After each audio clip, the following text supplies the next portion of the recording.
Hi, family. My name is Olis, and I'm a grateful member of Alcoholics Anonymous. I want to thank all of the people that make this meeting possible. Thank you, Andy and Deb, for the invite and making sure that I knew where to be and what time to be here. Um, Thank you, Stephen, for your leadership. Thank you, Bob, for reading how it works. And for all the people who are new, we had a lot of new people. Man, welcome. Welcome to your new life. I'm going to say some things that are going to be maybe a little bit shocking. And so my request to the newcomer is I want you to just stay with me. Just stay with me. Stay with me. Here's the first shocking thing. My sobriety date's May 21st, 1987. I know. That's like it's shocking to me. And when I got to Alcoholics Anonymous and people said they had 10 years, I thought, you're a liar. Like it was inconceivable to me. And I got to Alcoholics Anonymous and I didn't even want to be here. I certainly didn't plan to stay. And here I am. And I say that to the new people because I didn't know. And maybe it's possible you don't know either. Like you're here now, just stay. Just stay. Um, I'm going to talk really to the new people. And I've got a bunch of friends here that have got some time, but I really want to focus on the person who's here that maybe is a little shaky. So I'm going to talk about the basics, but the truth is the basics are good for me. At 37 years in, the basics are good for me. And, I've got this point of view in Alcoholics Anonymous, and if you've been around living for any point for any period of time, you've got points of view too, right? We've got a way that we think about things. Here's the way that I think about speaking in Alcoholics Anonymous. The only reason for me to open my mouth in Alcoholics Anonymous is talk about the way to freedom, the way to joy, the way to happiness. I mean, I can tell you some funny stories and I can, recite the book. I know the page numbers. But really, it's about how do I help you get to joy and freedom and happiness? Because you can be a newcomer and be miserable and want to blow your brains out. And you can be here with decades and be miserable and want to blow your brains out. Because it's easy to get off of the spiritual path. Here's the thing, freedom's not free. Freedom requires work. And so the things I'm going to talk about for the new people are going to require a little bit of work. You know, we all have a favorite speaker. What blows my mind is that for some of you, I'm it. I don't understand that, but okay. My favorite speaker is this guy, Ralph W. Go ahead and Google him. Google Ralph. And Ralph says, he says a bunch of things that are really good. But one of the things that I really appreciate is the way that he simplifies the deal. And the truth is that there's going to be no more God, no more power, no more joy, no more freedom than there is in this very moment. The thing that changes is me. The thing that changes is my ability to access joy and freedom and happiness. And in order to do that, I've got to do some work. What do I have to do? I have to understand what my problem is. And then I have to understand what are the exercises, the spiritual exercises that I need to do to get and stay free. Now, here's the good news. The good news is the more I do the exercises, I guess like playing the piano, the better I get. And the better I get at the exercises, the more joy and freedom I have access to. When I got here and people were still here, I was like, it's only 12 steps. What the hell are you still doing here? I mean, Jesus, you've been here 20 years. Like, what is wrong with you? Right? Because what I didn't understand is they're not homework assignments, they're actually a way of life. I thought I'm going to have the life that I already have. I'm going to just stop drinking and I'm going to go to these meetings with these weird people. I mean, mostly old people. You know what I mean? I've been here so long now, I'm the old person. And I'm going to just add this to the life that I have. And for the new people, I want you to, if you can hear this, I'm not adding this spiritual practice to my life. I'm making this spiritual practice the foundation of my life. I'm not surrendering my drinking. I'm surrendering myself. What does that mean? And forgive me for this. My experience, both in watching people, sponsoring people, and being a people, is that if I only surrender my drinking, that my problem, and I'm going to talk about what that is in detail in a moment, is going to shift to someplace else. Then what am I going to focus on? Food. I mean, me personally, Ben and Jerry, man, Ben and Jerry, right? I'm going to focus on something else. I'm going to focus on who I can sleep with, what car I can drive, how I can get 80 service positions and be better than you. I'm going to focus on something else. I'm going to find pills. I'm going to find weed. I'm going to find some way to have this false sense of ease and comfort because I haven't learned what Alcoholics Anonymous is teaching, which is the solution is internal. That the thing that I need is already in me, but I've got to learn how to access it. And in order to access it, I've got some work to do. I've got some wreckage to clear up. I've got some delusions to grow out of. I've got some truth telling I've got to learn how to do. Okay, let me get to it. So, my understanding of the program of Alcoholics Anonymous, right? An adequate representation of the program of Alcoholics Anonymous is the only reason that I should talk in a meeting of Alcoholics Anonymous. So, for the new people, I believe that the meeting is about sharing the solution.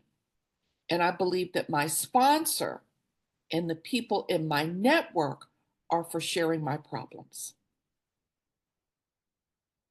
So when I'm in a meeting and people are like, oh, my cat, oh, my lawnmower, oh, my mother, oh, my, I want them to have a sponsor. I want them to have a set of friends to go to because I believe that we're here to talk about the way to joy, the way to freedom. That's what I believe. And I'm drawn to meetings that are solution based. That's what we call it, solution based. And I can't be that unless I know what the solution is. So if nobody else ever tells you, I'm going to tell you right now. Okay. First, I need to understand what the problem is before I know the solution. What is the problem? The problem is my first step, and it has three parts. The words say, I'm powerless over alcohol. For sure I am. And that my life is unmanageable. For sure it is. Drunk or sober. Drunk or sober, my life is unmanageable. I'm the type of person, there are different types of people. Maybe you're that type of person too. You're in one of these squares. Maybe it's true that I need a power greater than me to help me manage my life. That on my own, my life is sort of chaotic. That I'm unhappy, that I'm angry, that I'm resentful, that I'm afraid, that I'm all of these things on my own. But when I develop this capacity to be connected to a power, my life becomes manageable. And I'm not talking about manageable outside alone. I'm talking about manageable inside. Because how many of us either have been or know someone that has all the stuff outside that is miserable inside? So I'm talking about in internal management. While the words of the first step say, I'm powerless over alcohol and my life is unmanageable, when we read the book of Alcoholics Anonymous and we understand the text, what we know is that we really have a threefold problem. And the threefold problem is my body, my mind, and my spirit. My body. I drink and I get thirsty.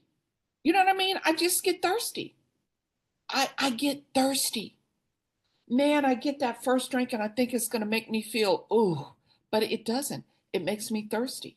And then I want the second, I want the third, I want like it's a bottomless pit for me. And that's not true for everybody. We all know the people who have half a glass of wine and they say it's delicious and then they leave the half a glass of wine. How they don't finish it, I don't know. I don't. What is wrong with them? I don't know. But I've come to understand that maybe it's not them, it's me. That I'm bodily different than my fellows. I can't look at how the other people drink and think, oh, I'm going to be able to do that. No, I'm not. Second part of my first step problem. I have a voice in my head that sounds like me, and it never stops. Oh, okay. I'm in the car, I'm driving along. I don't like the way the other person's driving, and the voice is just going, I don't know what's wrong with them. They should have left home earlier. Maybe if they had better time management. Look at them. Who would drive a bright pink car? I mean, it just, oh my God. I get to my job, the people are on my nerves, and why does she have that on? And you know what? He's not as smart as it just the voice in my head. And the voice in my head isn't just about the obsession to drink. See, once the voice in my head, my voice, knows that I'm not listening to that, it begins saying other things that ultimately will lead me to a level of misery that will get me to use something outside myself, something outside of my relationship with God, to seek a false sense of ease and comfort. And it works for a while. I might be able to make it for a year or two or 5 or 10 before I want to put a gun in my mouth, before I want to jump out the window. And so the voice in my head is the second part of my problem. And the book tells me on page 23, look, I know a bunch of bad things are going to happen. So then why do I drink? It doesn't even make sense because the problem centers in my mind. And I can't distinguish what's true from what's false. There's a chapter called chapter 3, more about alcoholism. And it gives you, for the new people, 4 examples of the state of mind that will precede a relapse. I'm going to tell you what they are quickly because I need to move on. But read it. And ideally read it with somebody that knows the book. But here they are. The first one is the carpet slipper dude, right? And what does he think? I haven't had a drink in a long time. I can safely drink. I bet you thought that.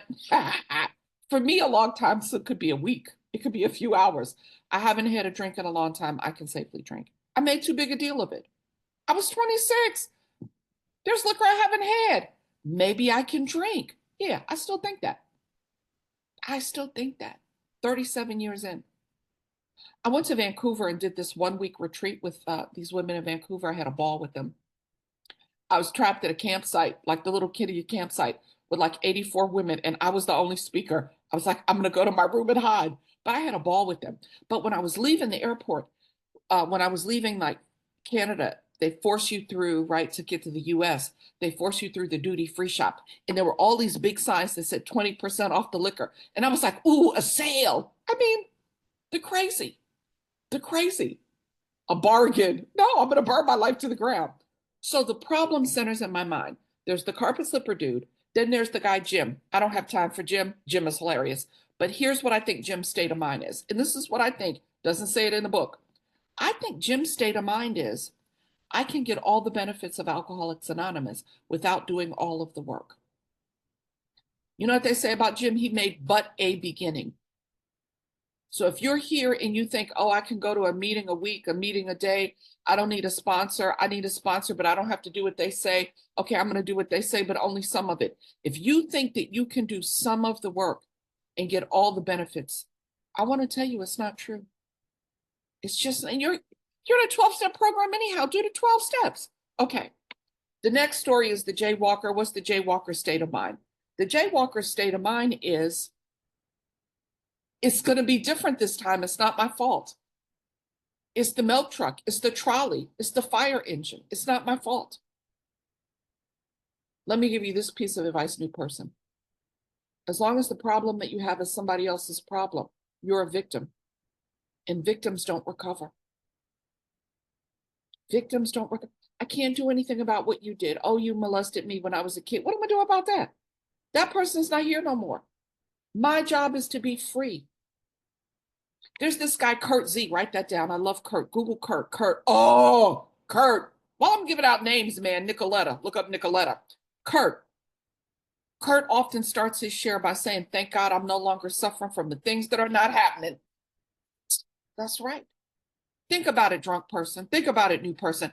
I'm suffering from, I'm mad I don't have a different past. It was what it is. I'm suffering from tomorrow. It's not here.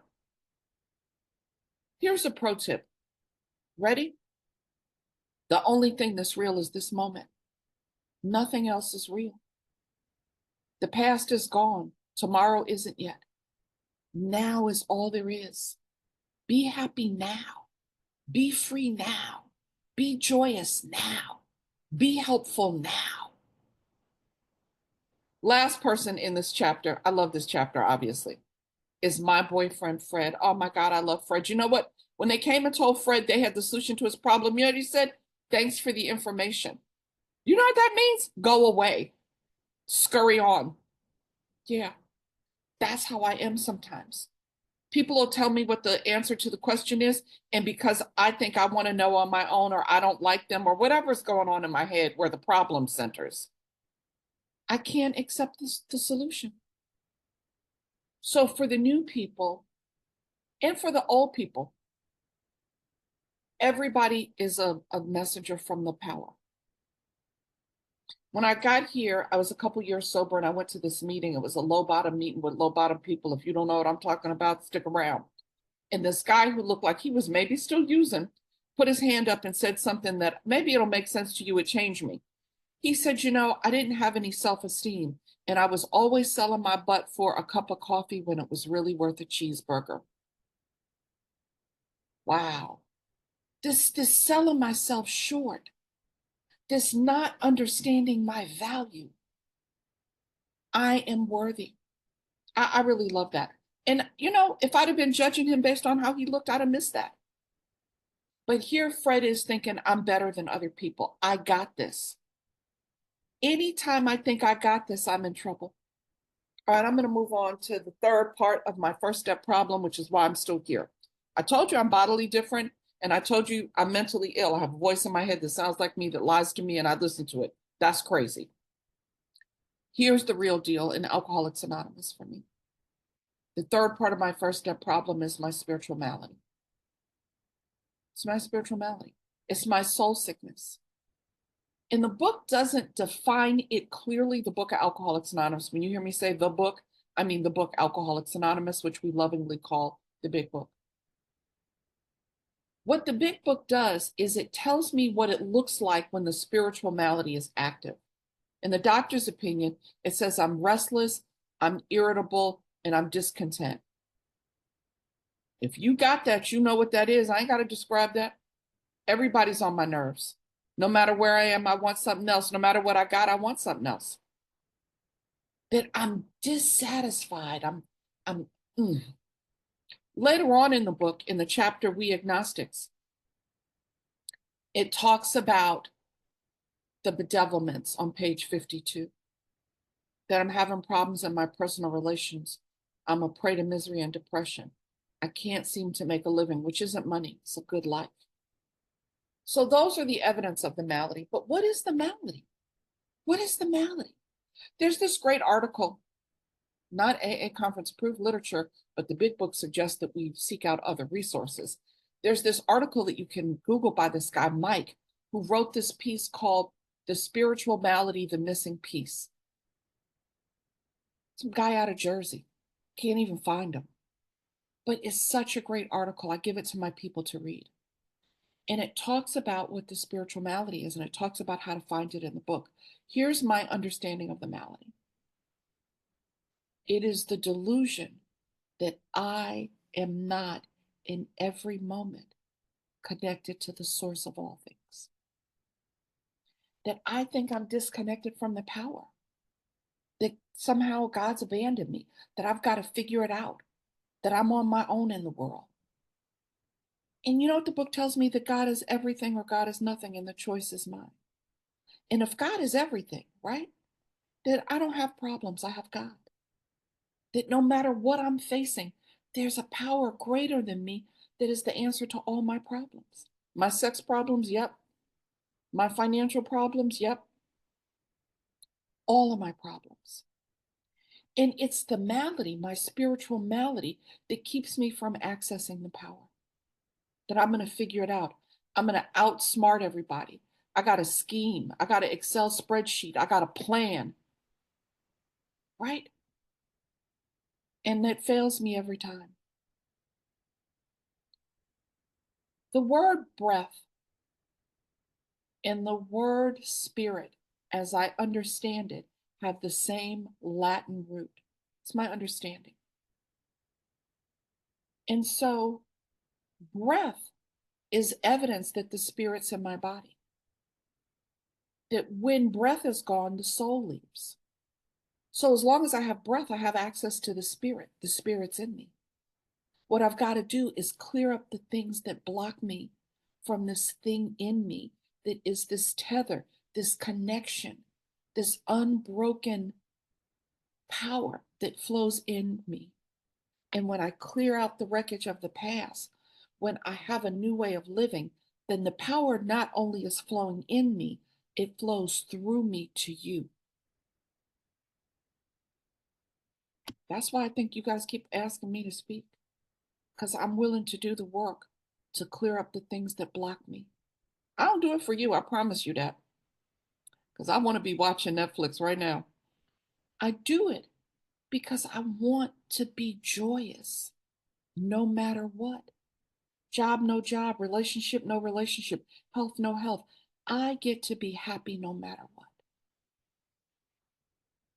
So I've told you in my first and 2/3 of the time that I have what the problem is. I'm going to tell you quickly what the solution is. But before I tell you what the solution is for the new people, I'm going to give you 5 tips. Ready? I got these from Ralph. 5 tips. They're mine now because I've had them a while. 5 tips. You ready? Tip number 1, have a sobriety date. My sobriety date, May 21st, 1987, is the most valuable thing I have. And I own property. I got cash and prizes in AA. Now let me say, you may or may not get cash and prizes. But if you drunk, if you using, this life's better broke. I just want to say that. But the most valuable thing I have is my date. And there's nothing that I would trade for my date.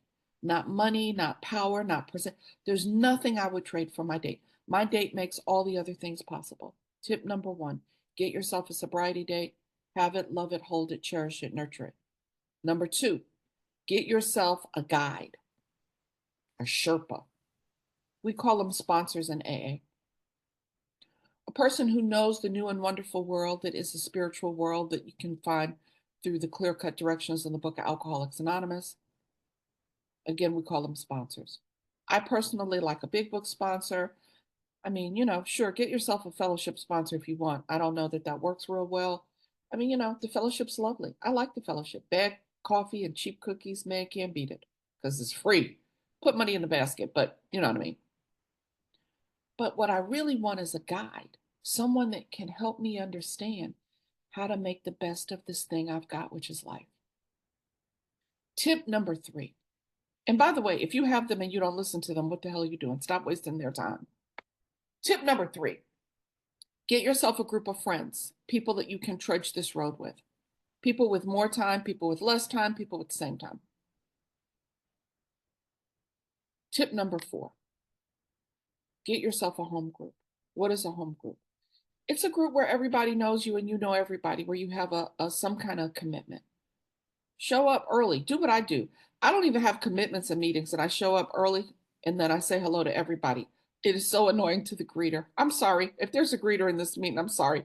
I just love saying hello to all the people. I go to meetings out of town and stand at the door and like say hello. I walk around and shake the people's hand. I don't know what it is. I'm a greeter. Yeah. Get yourself a home group so that you can go there and say hello to everybody. Yeah. A group of people you belong to. Now, I'm a little bit crazy, so I need a group that meets multiple times a week. I don't really like a once a week meeting. I need a meeting that meets all the time because, that's what I need. Final suggestion. When I got to Alcoholics Anonymous, I thought it was a stop drinking program for the new people. You got to stop drinking on your own. We don't help you do that. We can help you stay stopped, though. Then I thought, oh, it's a Find God program. And then I was like, maybe. What I really have come to believe is that God doesn't really need me. But what I can do is be useful to the other children, God's other creatures. And so what the 5th suggestion is a service commitment. Maybe where you live, there's a disabled person and you can help them. Maybe you've got a practice of letting people with less stuff than you on the line in front of you at the market. Maybe you let people in on traffic. Maybe you show up and clean somebody's house. There was a woman who was visually impaired in my home group, and I would go to her house and clean up. I sure would. I made people come with me too. They thought I was crazy. Be of service. Be of service. Be of service. It'll make you feel good about yourself.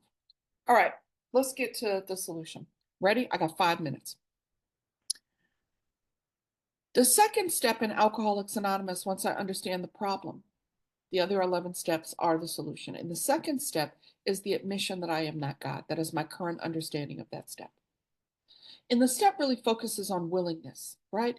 But what the step says is that I came to believe in a power greater than myself that could restore me to sanity. And if there's a power greater than me, that means I'm not the greatest power.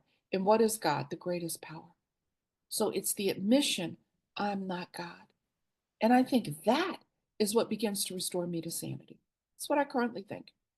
Catch me later. Maybe I'll think something different. Step three. Three, I think, is the opening of a prayer. I see three as a doorway. That in three, some of the best writing in the book of Alcoholics Anonymous, it talks about what really is going on. And what's really going on is that I'm selfish, I'm self centered, I'm self righteous, I'm self seeking, I'm just self. Here's the joke: I want to control the lights, the ballet, and the scenery, and the other players. When the truth is, I can't even control what I put in my mouth. I can't even stop bending my elbow, but I want to control a whole nother person. I'm crazy. And in step three, I began to see the truth of that. And then I say, God, I offer myself to thee to build with me and do with me. Build with me, make something of me. Do with me, make me useful. Relieve me of the bondage of drinking? No. Relieve me of the bondage of self. See, what I really suffer from is my point of view. What I really suffer from is my point of view. How I see the world, I'm trapped in it. And it says, take away my difficulties because I'm a good person, I deserve it. Nope. Take away my difficulties so that victory over them can bear witness to other people. I'm not asking for victory for me. I'm asking victory so I'm useful to you. That's why I'm not in bed right now. I sure want to be. And there's no amen at the end of the prayer because it's opening a prayer. Now, we think of prayers as words, but prayers are also action. Like love is not a feeling, love's an action. Gratitude's an action. And so I believe that step four, step five, step six are all actions in their prayers. You know, at three in the book of Alcoholics Anonymous, it sort of says at once, like immediately, I go into four. And four is this process of seeing the truth about myself. Ooh, that's hard. And I do it through these three inventories. I look at my resentments, I look at my fears, I look at my misconduct in relationships, sex. And all of them lead me to the truth about myself. The way that I live in the world in a way that is a pattern, habitual. I don't do one thing one time. I do one thing over and over and over again. I'm the same at the supermarket as I am in the meeting. I'm the same in the business meeting as I am at the family dinner. I'm the same. I have this pattern of behaving that do what? Cause me pain. Sydney R., if you've not heard Sydney out of LA, Sydney says that step five is to help you see the pattern of pain that you create in your life. But it's still in a prayer. I'm in this moving prayer. In step six, I admit that the way that I've been moving, trying to get my way, hasn't worked. Trying to wrest satisfaction out of life hasn't worked. It's objectionable. That's what step six says. It don't work because things that work are not objectionable to me. If being drunk and cussing you out worked, it would not be objectionable. I'd still be doing it.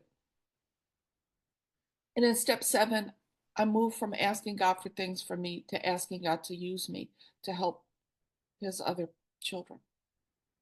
Remove from me the things that stand in the way of my usefulness to you and the people around me, right? And in step 8, I do this pivot. I start with this practical work of making a list of the people that I've harmed. And then I pivot in that step to a spiritual place, which is I become willing to make amends to them all. I'm ready to go out and right the wrongs I've done. And in step 9, I go out and I do the work of righting it. You know, there's some icons in Alcoholics Anonymous who ran some meetings, and you couldn't even put your hand up and speak in their meeting until you completed all your 9-step amends. Because one could argue that Alcoholics Anonymous is really a 9-step program, and that 10, 11, and 12 are the steps that we continue to use to deepen the practice of the first 9 steps. I mean, one could argue that, but I don't want to complicate things. In 9, I go out and I fix the rights. I make right the wrongs I've done. And then I live in 10, 11, and 12, right? They're not maintenance steps, they're growth steps. Because I don't want the sobriety I had when I got here. I don't want the sobriety I had last month. I don't want that. I want more, right? Because I'm greedy. That's why I drank too much. Do you know it's a bad combination when you drink the browns and you guzzle? That's what got me in trouble. That's why I got here at 26. I was guzzling the browns. Okay. So 10 is 4, 5, 6, 7, 8, 9 with a bonus round. It's 4, 5, 6, 7, 8, 9 with the bonus round. It is watching, turning to God, right? Telling somebody, amending any harm that I've done. And then the bonus round is I turn my attention to somebody I can help. That's how I grow. Step 11, I ask people that I work with to start on 11 immediately. What is 11 immediately? It is going to page 86 and answering the 10 questions on 86 immediately, doing it unbroken for 90 days. And at the end of answering the 10 questions, you ask God to forgive you. What do you ask God to forgive you for? Playing God. That's what I think. I think I'm asking God to forgive me for not doing my best and for playing God.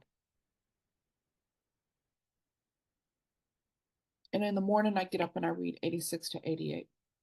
And if you want joy and you want happiness and you want freedom, and you don't have 5 minutes at night to answer them 10 questions, and you can't wake up in the morning and take 2 minutes and read them, you are not telling the truth. Because you got 7 minutes for joy and freedom every day. And then what is step 12? Well, step 12 is 3 parts. The first part's a promise. If I do all this stuff, I'm going to be joyous and happy and free. I'm going to have a spiritual awakening. What is that?